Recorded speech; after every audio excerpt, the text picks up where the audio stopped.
Assalamualaikum warahmatullahi wabarakatuh. Sebelumnya izin memperkenalkan diri, nama saya Sonia dengan NPM 2213031099.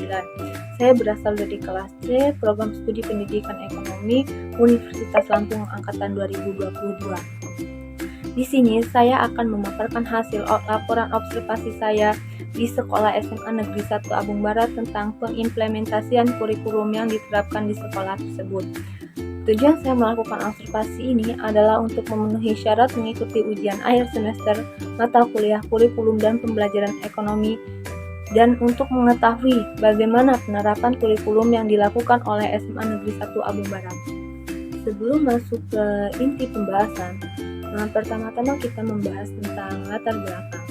Pendidikan merupakan sebuah tolak ukur dalam menentukan kemajuan suatu bangsa. Suatu negara dengan kemajuan di bidang ekonomi, teknologi, maupun di bidang lainnya ditentukan oleh kemajuan pendidikan.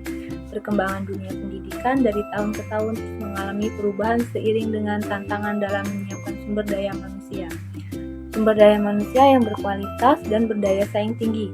Salah satu permasalahan di dalam bidang pendidikan yang sedang dihadapi oleh bangsa Indonesia sekarang yaitu masih rendahnya kualitas pendidikan pada setiap jenjang pendidikan. Pemerintah terus berupaya untuk meningkatkan mutu pendidikan nasional, salah satunya dengan melakukan penyempurnaan kurikulum. Menurut Undang-Undang Republik Indonesia Nomor 20 Tahun 2003 tentang Sistem Pendidikan Nasional, kurikulum adalah seperangkat rencana dan pengaturan mengenai tujuan, isi, dan bahan pelajaran untuk mencapai tujuan pendidikan tertentu. Nah, pendidikan secara formal itu diperoleh dengan mengikuti program-program yang telah direncanakan dan terstruktur oleh instansi seperti sekolah. Pendidikan memerlukan kurikulum untuk melaksanakan perencanaan pengajarannya. Tetapi dalam kenyataannya, kurikulum di Indonesia ini terus mengalami perubahan. Hal ini yang membuat pengimplementasian kurikulum tersebut menjadi kurang maksimal. Namun hal ini sejalan dengan kurikulum itu yang memiliki sifat dinamis. Nah, untuk itu saya melakukan pengamatan atau observasi ini untuk mengetahui bagaimana pelaksanaan kurikulum di SMA Negeri 1 Abung Barat. Nah, sekarang kita masuk ke bagian rumusan masalah, guna untuk mengetahui apa saja materi yang akan dibahas. Yang pertama itu kita akan membahas apa saja profil SMA Negeri 1 Abung Barat. Yang kedua itu apa visi dan misi SMA Negeri 1 Abung Barat. Dan yang ketiga itu apa pengertian pendidikan dan kurikulum. Yang keempat itu bagaimana proses pengimplementasian kurikulum di SMA Negeri 1 Abung Barat.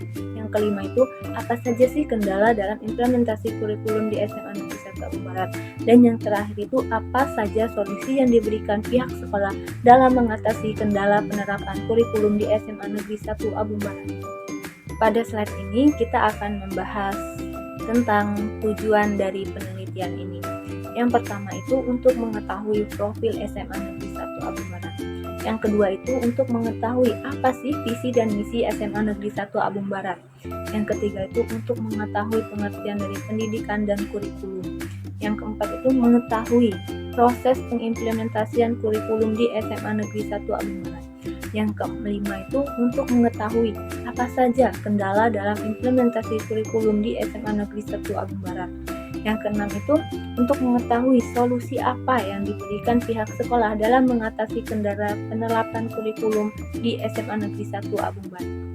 Nah, di slide ini kita akan membahas tentang metode penelitian. Metode yang digunakan dalam penelitian ini adalah wawancara online melalui aplikasi Zoom dan aplikasi WhatsApp serta studi pustaka. Selain menggunakan Zoom, penelitian ini juga dilakukan melalui media lainnya seperti website sekolah, YouTube SMA Negeri 1 Abung Barat, Instagram SMA Negeri 1 Abung Barat, WhatsApp, dan pengalaman saya pribadi sebagai alumni serta siswa kelas 10 SMA Negeri 1 Abung Barat. Nah, kalau tadi kita udah membahas tentang metode penelitian, kali ini kita akan membahas tentang kapan dilaksanakan penelitian ini. Nah, penelitian ini dilaksanakan pada hari Kamis tanggal 26 Mei 2023. Tempatnya itu melalui internet via aplikasi Zoom, YouTube, website sekolah, aplikasi WhatsApp, Instagram, dan pengalaman pribadi saya sebagai alumni. Nah, Di slide berikut ini kita akan membahas tentang profil SMA Negeri 1 Abu Barat. Yang pertama itu ada identitas sekolahnya. Nama sekolah tersebut ialah SMA Negeri 1 Abu Barat dengan nomor statis 30 11 20 30 94 dan PSN 10 80 29 71. Status sekolah berstatus negeri, akreditasi sekolah itu A, jenjang pendidikan itu SMA dari kelas 10 sampai kelas 12. Alamat lengkapnya bertempat di Jalan Lintas Sumatera, Desa Saya Negeri, Kecamatan Abu Barat, Kabupaten Lampung Utara, Provinsi Lampung, dengan kode pos 34558, dengan email sma01abungbarat@gmail.com. Selain identitas dari sekolah SMA Negeri 1 Abu Barat, saya juga mendapat informasi tentang sekolah. Nama kepala sekolah di SMA Negeri 1 Abu Barat yaitu Ibu Dwi Wahyunanti SPD dengan NIP 19 17 10 11 19 93 01 20 01. Di bawah naungan Dinas Pendidikan dan Kebudayaan, SMA Negeri 1 Abu Barat ini didirikan pada tahun 1994 dengan jumlah guru 35, jumlah staf dan pegawai itu ada 12, dan jumlah ruang belajarnya itu ada 18, dan jumlah peserta didiknya itu ada 605 siswa. Nah, kalau di slide tadi kita sudah membahas tentang profil SMA Negeri 1 Abu Barat, di slide kali ini kita akan membahas tentang visi dan misi SMA Negeri 1 Abu Barat. Nah, SMA Negeri 1 Abu Barat itu memiliki visi terwujudnya peserta didik yang berprestasi, akhlak mulia, nasionalis, disiplin, agamis, dan inovatif. Nah, misinya itu yang pertama yaitu meningkatkan sikap peserta didik yang beriman dan bertakwa kepada Tuhan Yang Maha Esa, serta berakhlak dan berbudi pekerti luhur. Yang kedua itu menanamkan sikap berbhinneka global dan mempertahankan budaya luhur. Yang ketiga itu meningkatkan sikap saling gotong royong.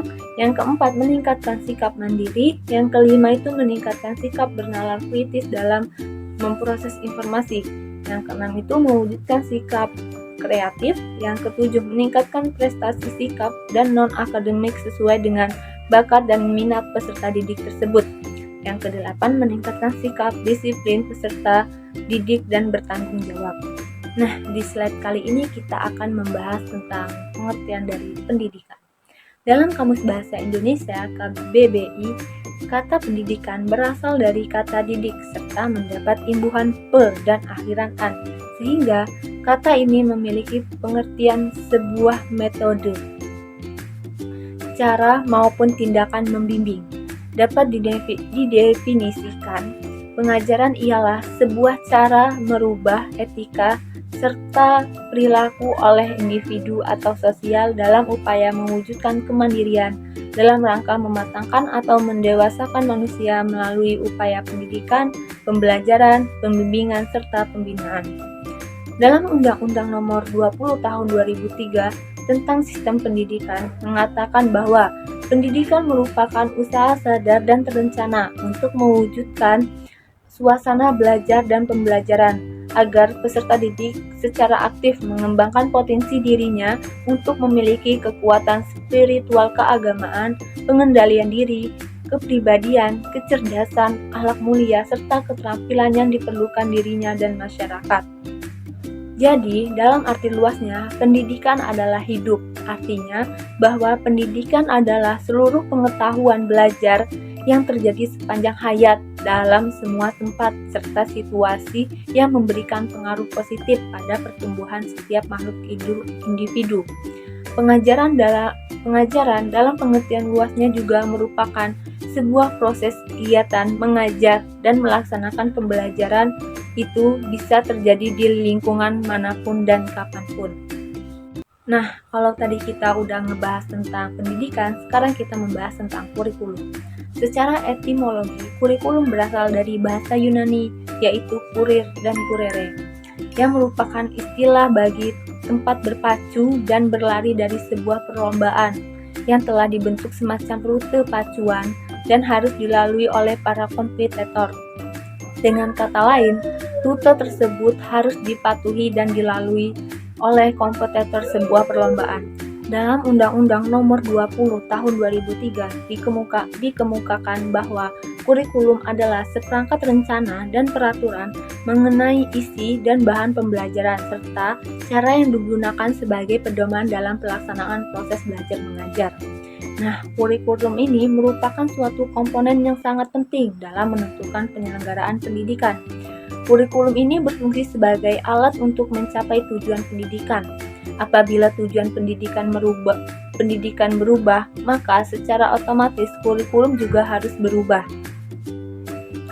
Nah, bagi peserta didik, kurikulum ini berguna sebagai alat untuk mengembangkan segenap potensi yang ada di dalam diri peserta didik itu ke arah yang lebih baik di bawah bimbingan guru di sekolah. Dan bagi guru, kurikulum ini berfungsi sebagai pedoman dan acuan dalam menyelenggarakan pembelajaran di sekolah. Kualitas proses pendidikan antara lain ditentukan oleh kurikulum. Pelaksanaan kurikulum itu harus sesuai dengan filsafat dan cita-cita bangsa, perkembangan siswa, perkembangan ilmu teknologi, serta kemajuan dan tuntutan masyarakat terhadap kualitas kelulusan. Nah, selanjutnya itu kita akan membahas tentang kurikulum apa sih yang diterapkan di SMA Negeri 1 Abung Barat. Nah, berdasarkan hasil observasi yang telah saya lakukan melalui wawancara dan website resmi dari SMA Negeri 1 Abung Barat, didapatkan informasi mengenai kurikulum yang berlaku saat ini di sekolahan SMA Negeri 1 Abung Barat itu yaitu kurikulum 2013 yang berlaku di setiap kelasnya. Kurikulum 2013 ini mulai diterapkan di Indonesia pada tahun 2013.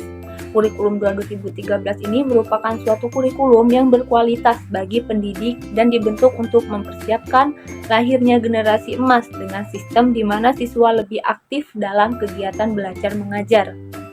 Nah, SMA Negeri 1 Abung Barat ini mempunyai tujuan tersendiri dalam menerapkan kurikulum 2013. Tujuan tersebut adalah untuk mengembangkan potensi peserta didik, menekankan siswa pada penguasaan pengetahuan dan keterampilan, pemahaman konsep, serta pengembangan sikap dan nilai-nilai positif. Nah, penerapan kurikulum ini juga diharapkan mampu menghasilkan lulusan yang memiliki pengetahuan dan keterampilan yang relevan, berpikir kritis, memiliki nilai-nilai positif, dan siap menghadapi tantangan pada masa depan.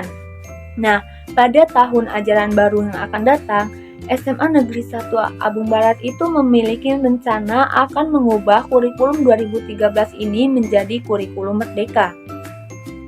Nah, kalau di slide tadi kita membahas tentang kurikulum apa yang digunakan di SMA Negeri 1 Abung Barat, di slide kali ini kita akan membahas sarana dan prasarana yang mendukung dalam penerapan kurikulum di SMA Negeri 1 Abung Barat. Nah, berdasarkan hasil observasi yang telah saya lakukan melalui wawancara online, website resmi SMA Negeri 1 Abung Barat, serta pengalaman pribadi saya sebagai alumni SMA Negeri 1 Abung Barat, didapatkan informasi bahwasannya sarana dan prasarana yang mendukung dalam penerapan kurikulum 2013 di SMA Negeri 1 Abung Barat ini sudah memadai serta sudah dimanfaatkan dengan baik oleh guru dan siswa-siswi SMA Negeri 1 Abung Barat. Nah, sarana dan prasarana tersebut ialah ruang kelas yang nyaman dan bersih yang digunakan untuk kegiatan belajar mengajar, serta ada ruang laboratorium, ruang perpustakaan yang nyaman yang berisikan dengan buku-buku sebagai salah satu sumber bahan pelajaran. Terus ada ruang praktik, ruang pimpinan, ruang guru, ada ruang ibadah, ruang UKS, ruang toilet, ruang gudang, ruang sirkulasi, ruang TU, ada juga ruang konseling, ada ruang OSIS, tempat bermain, terdapat pula lapangan olahraga, lapangan upacara, serta ruang komputer yang dimanfaatkan baik oleh peserta didik SMA Negeri 1 Abung Barat. Nah, selain sarana dan prasarana di atas, hal yang mendukung dalam kegiatan belajar mengajar di SMA Negeri 1 Abung Barat ini ialah sekolah menyediakan akses internet yang dapat digunakan oleh seluruh masyarakat sekolah di SMA Negeri 1 Abung Barat untuk mendukung kegiatan belajar mengajar menjadi lebih mudah, seperti dalam penggunaan komputer yang dapat menunjang kemampuan peserta didik di dalam bidang teknologi. Nah, di slide kali ini kita akan membahas tentang kendala yang dihadapi dalam penerapan kurikulum di SMA Negeri 1 Abung Barat. Nah, kendala yang sering kali dihadapi dalam penerapan kurikulum 2013 ini, yang pertama itu kurangnya kesiapan guru atau kurangnya dukungan dari stakeholder dalam proses pendekatan pada saat pembelajaran. Nah, seharusnya guru itu mampu menguasai pendekatan pembelajaran yang berpusat kepada siswa. Namun, tidak semua guru siap dan memiliki pemahaman yang mendalam tentang kurikulum yang diterapkan. Maka dari itu diperlunya pelatihan serta dukungan yang memadai untuk meningkatkan kesiapan para guru tersebut. Nah, yang kedua itu kurang optimal dan efektif dalam penggunaan teknologi sebagai media pembelajaran. Nah, banyak ditemui masih banyak guru yang kurang dalam penguasaan teknologi dalam kegiatan belajar mengajar, sehingga hanya sebatas memberikan arahan untuk menggunakan video pembelajaran sebagai bahan tambahan pembelajaran. Nah, selain dua kendala tadi, di sini juga ada kendalanya, yaitu keterbatasan sumber daya yang menjadi salah satu kendala dalam penerapan kurikulum 2013 ini. Nah, kurikulum 2013 ini menekankan pada pendekatan dan keaktifan para siswa yang membutuhkan fasilitas, bahan ajar, dan peralatan yang memadai. Nah, walaupun sarana dan prasarana di sekolah SMA Negeri 1 Abung Barat ini sudah memadai, tapi masih terdapat beberapa yang belum tercukupi, sehingga menghambat implementasi kurikulum dengan optimal. Nah, yang keempat itu kendalanya itu masih ditemui siswa-siswi SMA Negeri 1 Abung Barat yaitu terbiasa dengan metode ceramah dan masih terbawa dengan sistem pembelajaran saat pandemi COVID-19, sehingga sewaktu guru memberi kesempatan untuk siswa itu berpendapat, para siswa ini sulit untuk mencari gagasan karena terbiasa menyimak dan mendengarkan saja semasa sistem pembelajaran di masa pandemi COVID-19 waktu itu. Nah, kalau tadi udah ngebahas kendala-kendala dalam penerapan kurikulum di SMA Negeri 1 Abung Barat, di slide kali ini ada evaluasi terhadap siswa dalam kurikulum yang diterapkan di SMA Negeri 1 Abung Barat. Nah, proses evaluasi di SMA Negeri 1 Abung Barat ini, yang pertama itu menggunakan sistem evaluasi sumatif. Apa sih evaluasi sumatif itu? Evaluasi sumatif itu di mana evaluasi ini dilakukan pada akhir periode seperti akhir semester. Nah, evaluasi ini dalam kurikulum 2013 berupa ujian tertulis atau lisan seperti UTS, UAS, kuis, dengan tujuan melatih kemampuan siswa dalam mengingat materi yang sudah dipelajari selama satu semester atau satu periode. Nah, terus selain ada ujian tertulis juga ada tugas mandiri berupa bentuk pertanyaan uraian untuk melatih siswa itu memecahkan masalah dengan solusinya dan melatih pendapat siswa agar mampu berpikir kritis dengan tujuan menilai pencapaian siswa secara kompetensi yang ditetapkan. Nah, selain evaluasi sumatif tadi, SMA Negeri 1 Abung Barat ini juga menggunakan penilaian sikap dalam evaluasinya. Nah, dalam penilaian sikap ini, guru dapat mengamati siswa atau siswi terhadap pembelajaran, terhadap sesama siswa atau siswi, dan lingkungan sekitar. Nah, sikap yang dievaluasikan ini adalah sikap yang positif terhadap belajar, kerjasama, tanggung jawab, dan disiplin. Nah, di slide kali ini kita akan membahas tentang solusi yang diberikan oleh pihak sekolah SMA Negeri 1 Abung Barat terhadap kendala yang dialami dalam penerapan kurikulumnya tersebut. Nah, solusi yang diberikan pihak sekolah dalam mengatasi kurangnya kesiapan guru atau kurangnya dukungan dari pihak stakeholder. Nah, pihak sekolah itu akan memberikan pelatihan pengembangan teknologi kepada guru agar para guru itu dapat memanfaatkan teknologi tersebut secara optimal dalam pembelajaran, serta pihak sekolah itu akan membangun hubungan yang baik kepada stakeholder seperti pemerintah, perusahaan, dan lembaga-lembaga lainnya. Nah, dalam mengatasi kendala kurang optimal dan efektif dalam penggunaan teknologi, pihak sekolah itu akan melakukan evaluasi terhadap penggunaan teknologi dalam pembelajaran untuk mengetahui di mana titik kurangnya dan kelebihan dari teknologi yang digunakan, serta mengembangkan strategi penggunaan teknologi yang lebih efektif dan efisien dalam pembelajarannya. Nah, selain dua solusi tadi yang diberikan oleh pihak sekolah dalam mengatasi kendala penerapan kurikulum di sekolah, di sini juga terdapat solusi lainnya, yaitu dalam mengatasi kendala keterbatasan sumber dayanya, pihak sekolah itu mencari sumber daya tambahan melalui hubungan kerjasama dengan pihak luar, serta pihak sekolah akan memanfaatkan sumber daya yang ada dengan lebih efektif dan efisien. Terus dalam mengatasi kendala peserta didik yang terbiasa dengan sistem pembelajaran saat pandemi COVID-19, pihak sekolah itu akan melakukan hal-hal sebagai berikut. Nah, pihak sekolah itu akan meningkatkan interaksi antar guru dan siswa, memberi panduan dan bimbingan, mengoptimalkan penggunaan teknologi, meningkatkan kualitas materi pembelajaran, dan memfasilitasi kegiatan diskusi dan kolaborasi antar siswa. Sekarang kita masuk ke slide kesimpulan.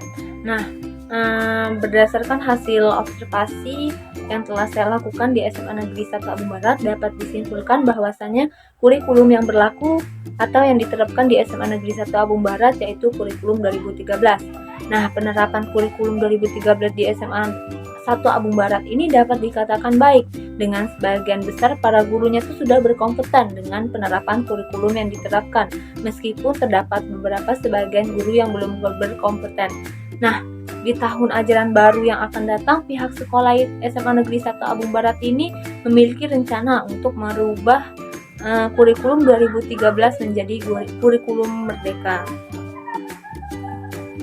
Nah, di sini terdapat beberapa dokumentasi wawancara yang telah saya lakukan melalui via Zoom dan Gmeet pada guru dan siswa SMA Negeri 1 Abu Barat.